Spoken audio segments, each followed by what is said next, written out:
Welcome to the Kartel media. We appreciate your presence today. I'm very excited. We're very excited to have you here to join us to tell your amazing story. Meeting you and hearing your journey and for us to share that today is going to be so inspiring. So I'm really excited. So welcome. Thank you so much. Thank you. So let's start with some interesting questions. So we're going to take a look at some of what's brought you here today and where you've come from in terms of your journey. Yes. Tell us a little bit about you and how you became a driver. Because you transport children today. Yes. So maybe let's start from there. Tell us about that. Okay. My name is Hlomuka, and I happen to love my African name, which is Denile. I've been into transport industry now for about 2 years, if I'm not mistaken. Going to that journey, it wasn't that easy. There were things that pushed me to end up doing transporting. Yes, so that's how it started. How it started. Yeah. What was the one thing that pushed you to say, I'm not wanting to do anything in corporate anymore, I want to start my own business? What triggered that for you? Wow. Doing things for myself, I used to do that for a long time. But now, taking a step forward, I think it started when I became sick at work. And then when I had something, I don't know what was it, but I used to have this headache and I'll be like shaking. When I went to the doctor, they told me that it's sinus and all that, and they gave me a letter to take to work so that I could avoid fleas and all that, because I used to work at Manchester department. Okay. Now I gave them the letter, no one was listening, and the pain was forever there, and I used to cry right on the floor. When I was shaking, I could feel the pain and I will cry just in the middle of nowhere, and that thing saddens me a lot, and then it made me think. Now on the side, my son was having a problem getting to home. When I get from school. Okay.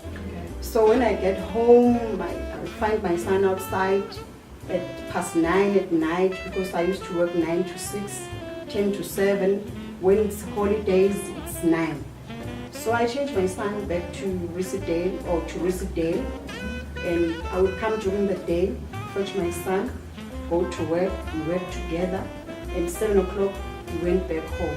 So this is during school holidays? Yes, coming to work with even during the year, from January to December, it was just one thing. Okay. So it was frustrating in a way. I was like tired. I reached a point of, you know what, I just need to do something, and the plan was I need to accommodate myself now. Yeah. How are we going to get food? Yeah. How are we going to survive in a way? Then I'm like, okay, let me just leave this thing. It was on the 9th of December when I said to myself, you know what, it's my birthday and I'm not going back to work. So on your birthday, you decided on my birthday, yes, and then I told the lady that, okay, tomorrow it's my birthday and I'm off, and I'm supposed to take 2 days off. And she started talking and talking and talking. You know, these are the things that I don't like. Like, okay, my sister, okay. And so after a long time of you being ill, concerned for your son, yes, you had just come to this point and you resolved it in your mind to say, I don't think I can do this anymore. So there you are. You're no longer at work, you're not going back. And I'm not sick again. And your health immediately improved. Yes, yes. And so the idea, the spark to transportation, how did that come about? How did you then go, this is what I'm going to do? Was this you weighing out different options of what you could do? How did this one in particular become the option for you to do? Okay, my son was at Risidale, by the way, and I stay in Diepkloof. Oh, wow. Diepkloof is far from Risidale. Was this the choice of school because of where you worked previously? Yes, previously. Okay. So I'm like, okay, you know what? I would rather transport my child. I would rather do things for my child. I just become a transport driver for other kids and help out. And then now when I got my money from work, I took that money and bought a car. And then from then it started it started, it was slow. It took me 6 months to get a child to transport. And it was only that one child. But I persevered and stayed there patiently. And then it went on and on up until now. Now I know if I feel like there's no space, I'll just say, I don't have a space. How many children do you transport? I've got 12 children because it's a private car. Okay. Yes. Okay. Yes. Lovely. And so what are some of the challenges? You've mentioned there, it took you 6 months to just get one child on board. Yes. But now that you're established, as you've got your clientele and you know your routine, give us 3 challenges that you are faced with every day within this business. What are those things that you car? It's a big challenge.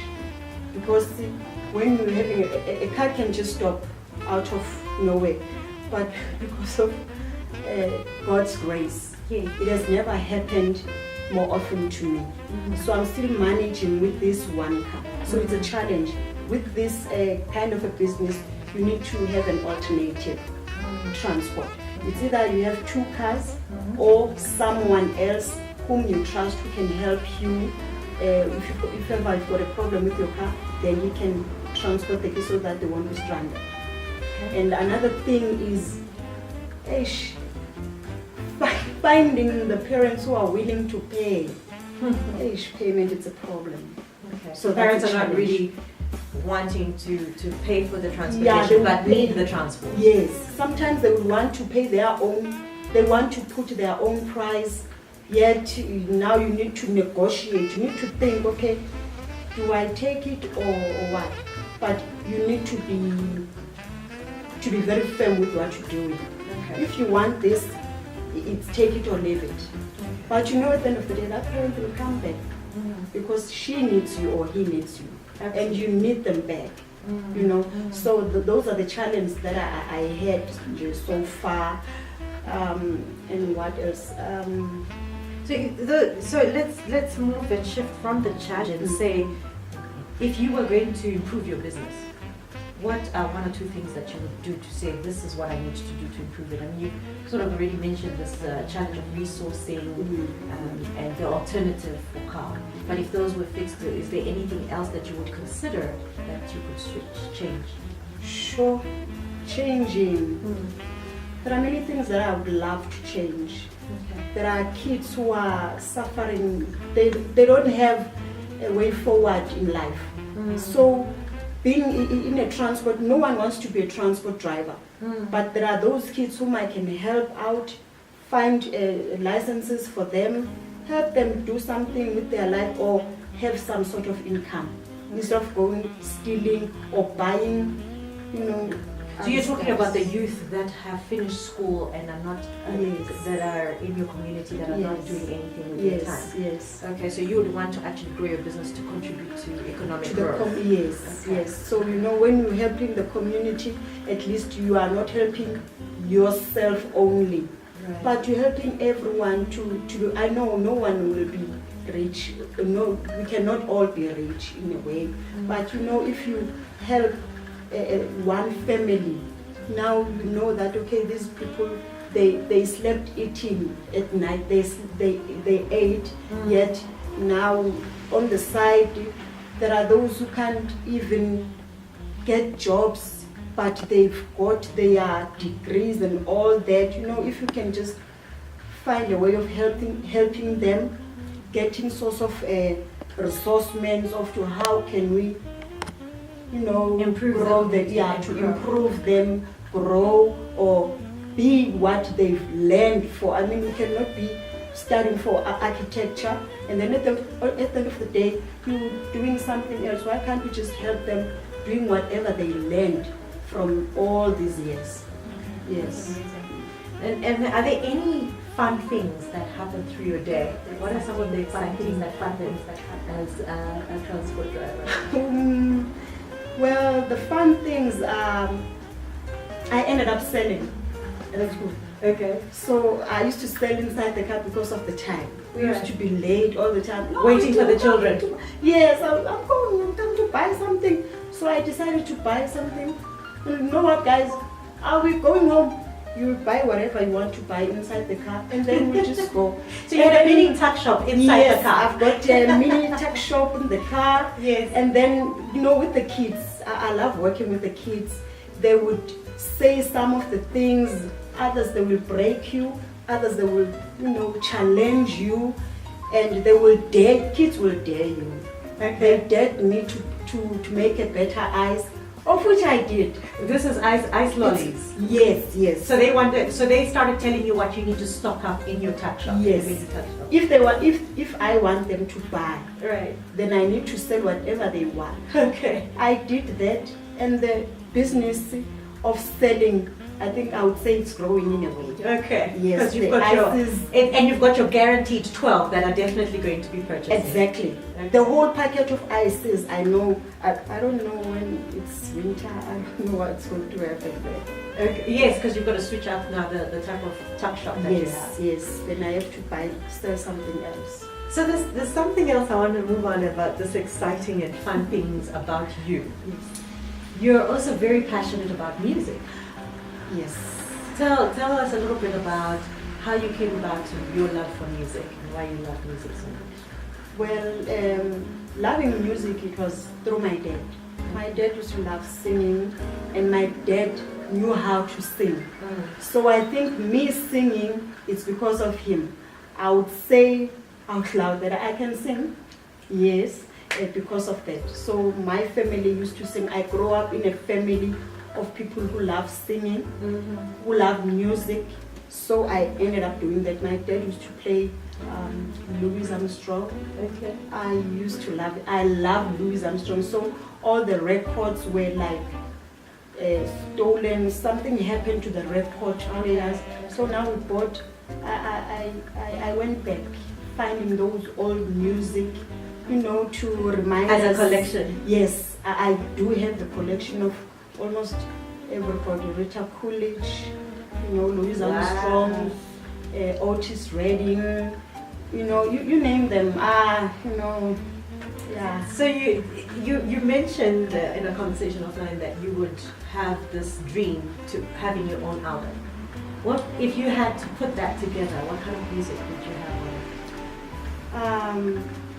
The kind of music I won't specify what The genre. types. Yeah, I won't say reggae or what R&B or kwaito, as long as the message gets through to the community. Yeah. Then I'm glad.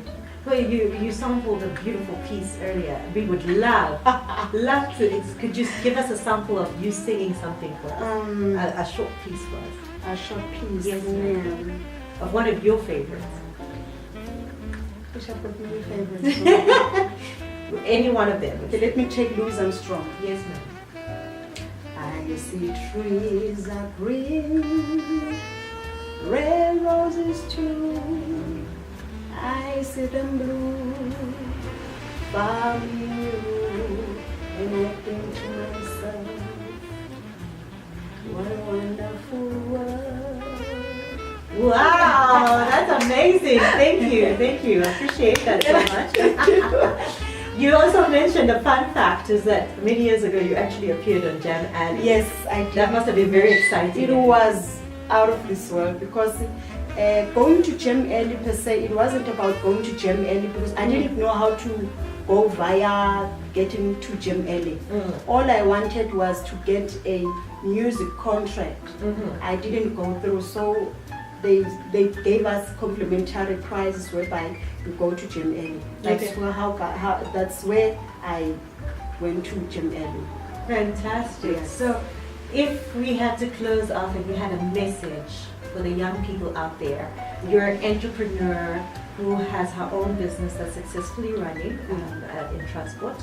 and you also have a passion for music and with the intention of doing something with that for future. What would you say to the young people out there who are inspired by your message and say she just encompasses so many things that I want to achieve for myself as well? What would your message be to them? My message is in life you mustn't be scared. That's what I've learned. Because when you're working, you feel that okay, you've got an income that's coming. So people are scared to go out there and start their own thing. So if you put your mindset to it and be patient about it, nothing will come your way. So everything for you will just work itself automatically. So you need not to, basically you need not to be scared. Just do it. Fantastic. Yes. We thank you so much for joining us here at the Kartel Media, and it's been fun with you. We wish you all the best in your businesses and your growth, and that you only continue to prosper. And I can't wait to buy your album sometime. Thank you so much, Ms. Patience. Thank you. Thank you so much, man. Thank you.